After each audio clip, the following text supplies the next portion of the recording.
তুমি এখানে কি করছো? তুমি নাকি রাজসভার কাজ থেকে অবসর নিতে চেয়েছো? এই কথা কি বললো মহারাজ? এই তুমি বললে। আমি আবার কি করব? আমায় একটা কাজ দিলে আর সেটা আমি করবো না বলো? আমি তোমায় কাজ দিলাম? কি কাজ? তুমি কি আকাশ থেকে বললে নাকি?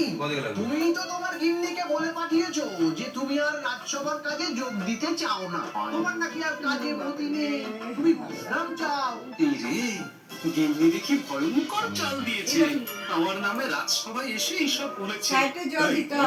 কি গোপাল, কি যে বলবে? তোমার অবসর গ্রহণের কথা শুনে আমি বিশেষ উন্মরা হয়ে পড়েছিলাম, কিন্তু তোমার গিন্নি যেভাবে রাজসভায় হাসি মজা হুল্লোড় পরিবেশন করছে, এই আমার মনে হচ্ছে এই সাপের যদি গোপালকে কায়দা করে রাজসভা থেকে তাড়ানো যায়, তাহলে আমার পথ থেকে বিরাট বড় একটা কাঁটা উপড়ে ফেলা যাবে।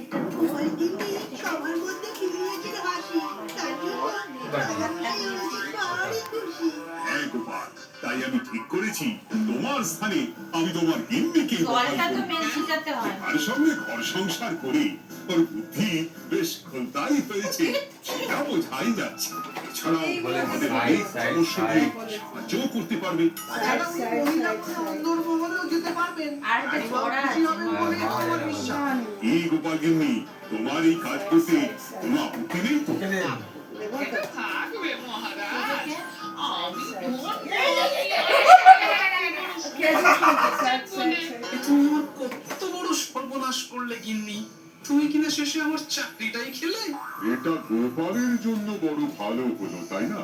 কোনো কাজ করতে হবে না, কিন্তু রোজগার আগের মতোই থাকবে। অবসর আর উপার্জন একসাথে। না হে গোপাল, তুমি আর এখানে কাঁচুমাচু মুখে দাঁড়িয়ে না থেকে নিজের বিশ্রামে ব্যাঘাত ঘটিও না।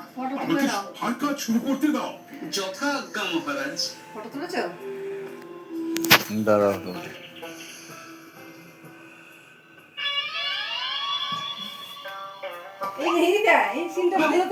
মহারাজ সমস্যার সমাধান করতে দিয়েছেন তোমাকে, আর তার উত্তর দেব আমি? কেন? তুমি আমার চাকরি খাবে, আর তোমার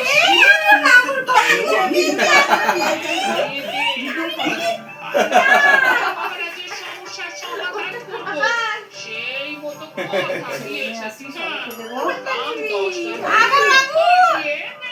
না খাও। ছেড়ে দে ওর চেঞ্জ করা ওর পটি পটি করে দিলাম মনে দেখ কেন টেবিলে দিয়ে দিলাম।